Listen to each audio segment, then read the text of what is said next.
to achieve before Sunday? I think just continuing to sharpen the axe, go through the details of the game plan, just take it one day at a time. Normal Wednesday, normal Thursday, normal Friday, and then go out and do our best to win. Christian, what do you think of what's happened to the running back market and some of the guys that you're probably on a text chain with who haven't got paid positions of 50 value? Well, I'm hopeful that that's going to change. I really hope so. I think if you look at history and you look at every position has gone through lulls because of the franchise tag and because of just where the cap is at and where different positions end up lying. Unfortunately, ours has been recently, but I hope that it changes soon. A lot of people think that if the 49ers win the Super Bowl, not to put pressure on it, but that would be the turning point because it would say, look, here's a team with a highly paid running back who's won the Super Bowl, who showed you can win at a high level. Do you think that could be the impetus to turn it around? I think I've seen running backs that aren't in the playoffs that are the most valuable players on their team. I've seen running backs in the playoffs that are extremely talented and have a lot of value. This is such a team sport. It's the biggest team game on the planet. And I think to say that it's because of one player that a team wins the Super Bowl is just not true. I don't think that's ever been true. But I see value in running backs all over the league. Christian, who was made when you saw this picture? What is your thoughts about it? I probably didn't know what was going on at the time. I just remember that was me and my older brother Max, just probably filled with joy, excited that we had an open field to play on. Since when do you want to emulate what your father does in his career? Man, I've wanted to play football. Ever since I was 7 years old when I first put a helmet on. It's been my dream to play in this league and to, have success, and to be sitting here, have an opportunity to play in a Super Bowl is a lot of fun.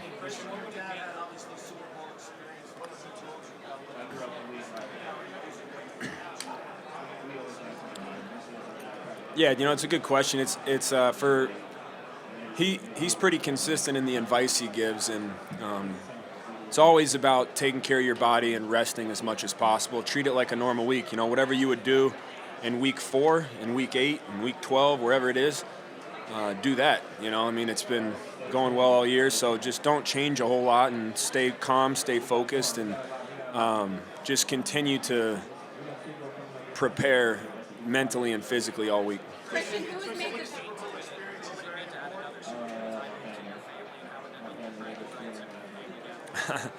It would mean the world, man. To be able to win a Super Bowl is something that, like I said, been dreaming about as a kid. Got to watch my dad do it. And so to be able to do that would be awesome. Christian, it's been 27 years since the last MVP was a running back. What it takes for a running back to become MVP for this game? To be an MVP as a running back, I think you gotta rush for, you gotta have 2,000 yards or 1,000 maybe and a bunch of touchdowns, and then I think to be an MVP, you got to have quarterbacks that have some down years. How are you feeling mentally? I feel great. I feel great mentally. Speak on Brock Purdy and what he made for his 49ers team. Man, Brock goes, he's the leader of this team. Everything starts with him. He's one of the best players I've ever played with, and to be able to do it just in his second year, I think. What he's done, not just if you look at the numbers, and you didn't put his name at it, you would be in awe.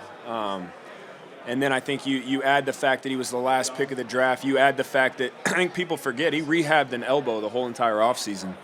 He didn't get to throw till training camp, and now he's quarterback in the Super Bowl in his second year in the NFL. I look back to my second year in the NFL, and man, if I had the success that he had, that's special, and I think it's only up from here, and I'm just happy, and we're lucky he's on our team.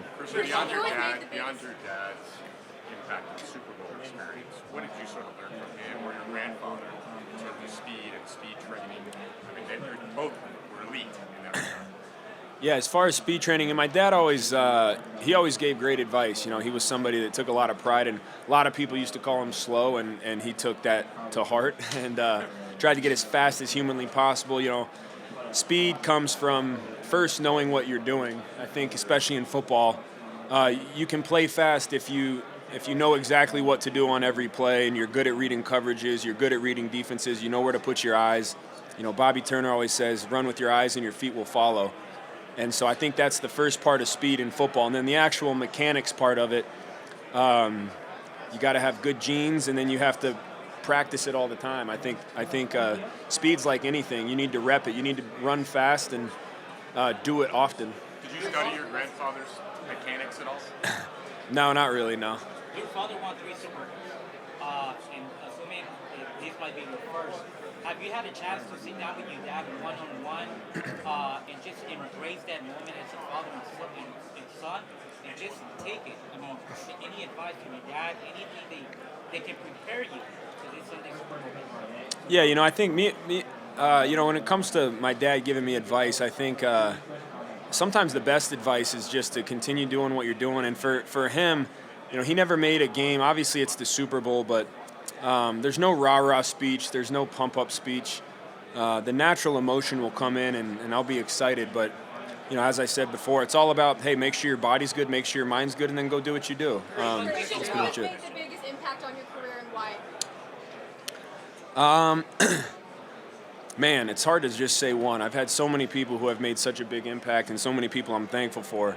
My dad's been a massive impact in my life from the time, you know, he taught me and my brothers how to play the game, how to do it the right way. My older brother is somebody that I credit almost all of my success to because, you know, my older brother carried me, you know, everywhere. He would beat the hell out of me in one-on-one outside, whether we were shooting hoops, you know, whether we were playing knee football, video games, whatever it was. He would always beat me, but he always included me, and I'm really thankful for that. He let me tag along with his friends. And then, man, I've had so many great coaches, too, that it'd be too long to list the names, but a lot of people who have had massive impacts on my life. Christian, with respect to athletes in action, we've talked to your high school coach, Rex Ralph. How has that coaching and upbringing affected you as a person? It's been great. I think, you know, football is very spiritual for me. I look at, you know, one of the things my dad used to teach me is, you know, whatever blessings God's given you, just you have to maximize them. You have to honor the gift, and it is very spiritual for me. It's how I represent myself. You know, I think football is the greatest sport ever because you can define yourself without ever saying a word, and I think that's a really cool thing. I don't think every job you can do that, and so I appreciate the blessings that God's given me, and I'm just thankful that I get to do this for a living.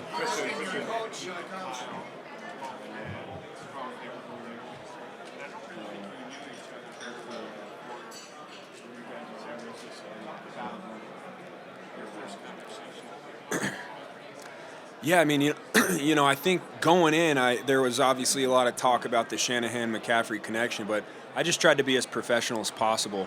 When I got there, I wanted to learn the plays as quick as possible. You know, I understand it's a business, and I think everyone does too, and no matter how close your families are, if you don't perform, you know, you're not going to last. And I just had gotten traded, so I was like, look, I was clawing to just, you know, be the best running back I could possibly be, and I think we started out and have a very professional relationship and just let the relationship grow naturally. But I'll tell you what, I've been so fortunate to be able to learn in that room from him. He's the smartest mind I've ever been around when it comes to football, and I think anyone who gets to sit in those meetings with Kyle is lucky.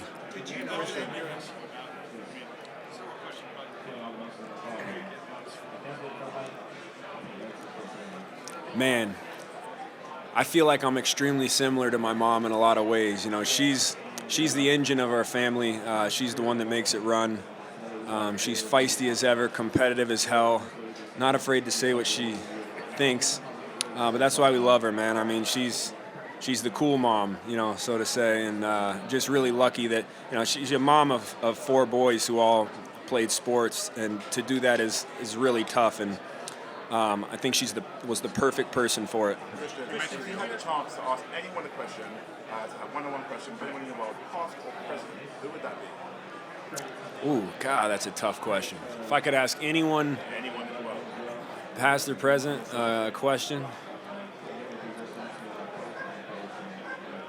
Oh, man, I'd have. Let me get back to you. I have to think about that. Yeah.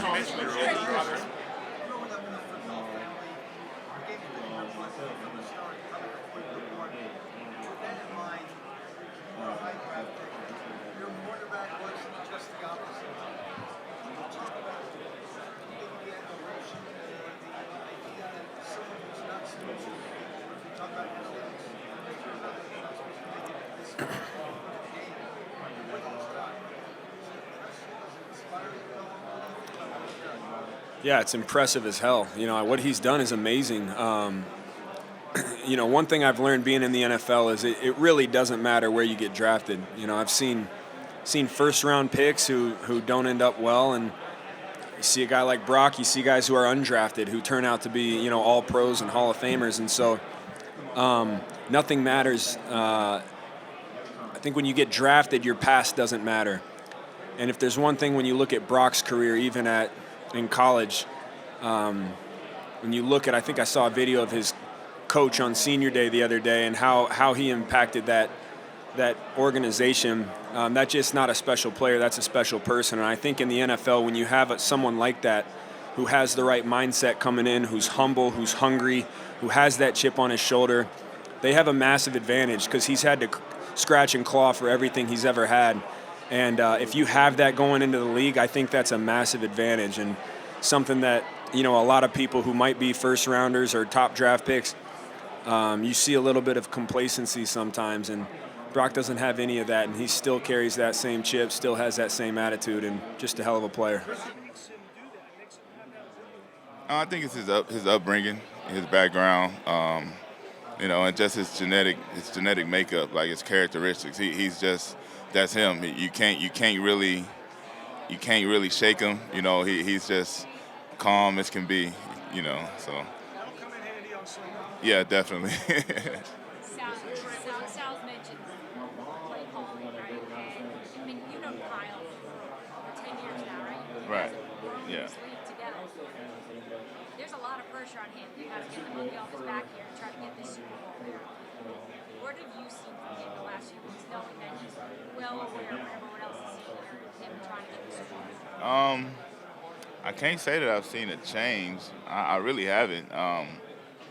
He seems pretty upbeat, pretty relaxed, pretty confident. I haven't seen a change. You know, obviously, he definitely want to be something he add to his resume, but I hadn't noticed a difference in him. You tell some way, you can tell he's nervous about something. Does he ever change his behavior when you can tell something's occupying him? Yeah, I mean I can't because I've known him so long. So, but not huge changes. I could just tell by how he paces around sometimes, and you know, I could just tell. I could look at him and see how his wheels turning. And this week, you feel, how would you evaluate? He's been normal. He's been normal. Trent, what do you like about being an offensive lineman? It's a blend of things. I appreciate how smart you got to be to play the position.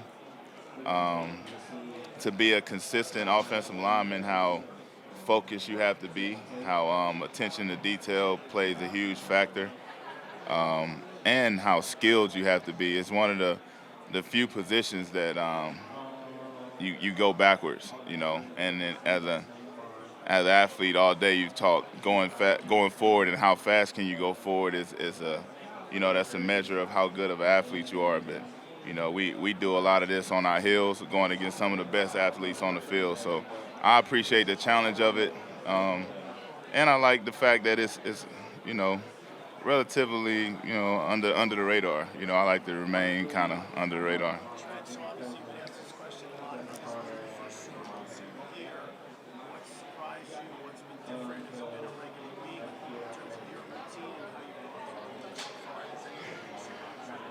I think the only thing that surprised me is the media. It's like it's just crazy. So, everything else coach has done a good job, you know, and then, you know, I'm just following the lead from the people who've been to a Super Bowl, and everybody's doing their best to keep it a normal week. Yeah, it definitely feels different. It's a Super Bowl, but, you know, all the emotions and stuff, that only lasts for a couple plays. You know, it's still about honing in on the game plan and getting the blueprint and executing the blueprint, and who can play mistake-free football for 3 hours. That's what it all is going to come down to.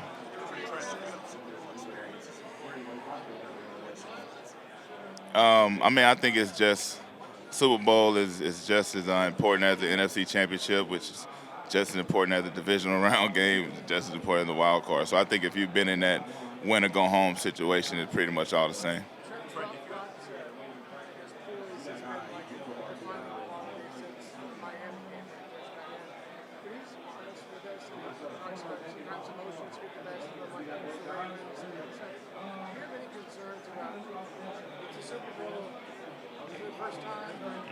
No, no concerns.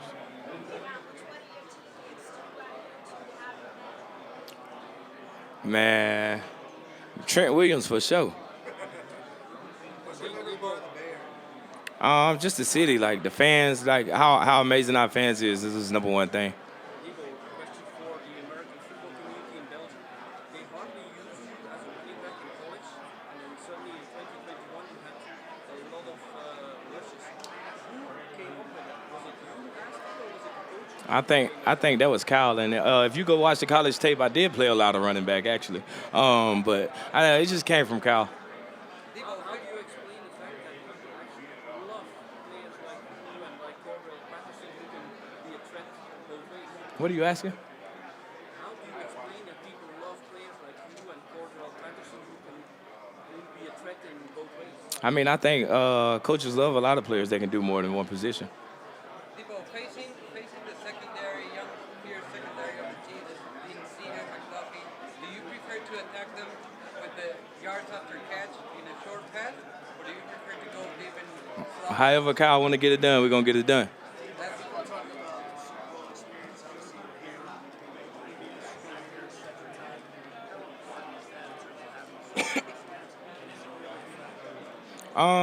I think it did kind of play a factor because when I was a rookie, I was just like one of the happiest kids just walking around like, bro, I'm playing in the Super Bowl.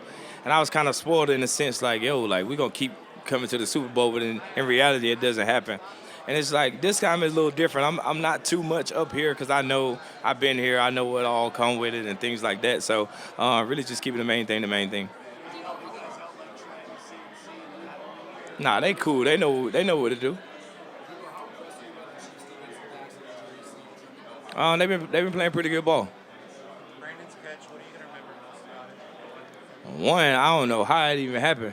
I ran around and I just see the ball going over my head and I look up and look at Brandon, and I thought the dude picked it, but then I see the ball bounce off the dude's head and fall right in the BA hand.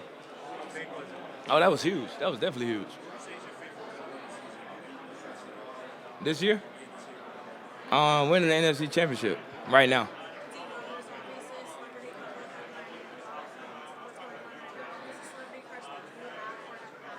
None.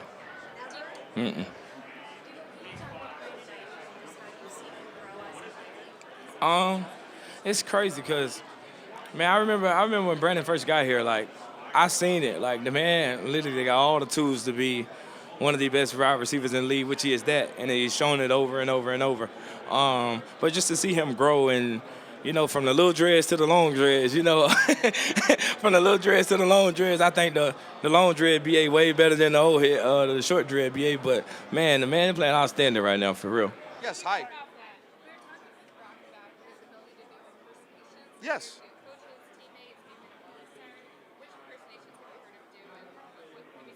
Brock does impersonations? I had no idea. No, I had no idea. No. What? Brock. I have no idea. I've never. He could try to impersonate me. He could try. It's pretty easy actually. You just smile a lot. Yeah. Zakel. Oh wow. Offensive lineman, quarterback.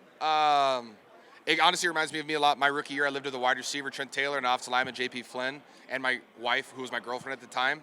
We had a 3-bedroom apartment, like a mile away from the stadium.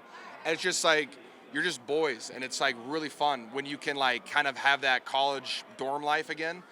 But you're in the NFL, you have a little bit of money, so you can actually go out and do some stuff. So I'm very happy for him because like when you have something like that, it also helps you like not be so stressed all the time because you can't just kick your feet up on the couch and watch a movie and hang out and talk about stupid stuff. It's very helpful, and so I'm very happy that he has a roommate. Yes. I get you in one sec. I was wondering, after your last Super Bowl, you said you want to have vengeance. Yep. Do you have like extra motivation because it's the Chiefs you're playing again?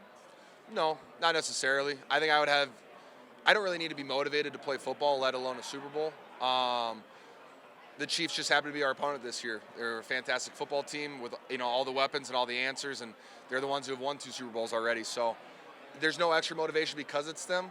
I'm already a pretty highly motivated person. What does your routine look like these days? My routine, like every single day of the week, or just Super Bowl week? Both, if you will. Oh, I mean that's like a 20-minute question. I can't do all of that, but yeah. I mean, look, all I try to do is my routine I've been doing the entire season, which is like rehab, body maintenance as much as I can throughout the week, which is mostly Monday, Tuesday. Wednesday, get whatever my practice in, get some lifting in, more rehab, and like a majority of it for me is rehab and body maintenance as much as I possibly can, so I feel great. And then watch film and study the playbook. Those are kind of my things that I do, and then hang out with my wife whenever she wants to see me. 1 second. What's up, my guy? Just tight end university, you and Travis worked together in the offseason. What brought that on? What brought it on? Oh, wow. What really started it was, so I've lived in Nashville, Tennessee. I've been training there since 2018. We've had a group of 5 to 6 tight ends there, and then in 2019, I think we had like 8 to 12 tight ends training down there.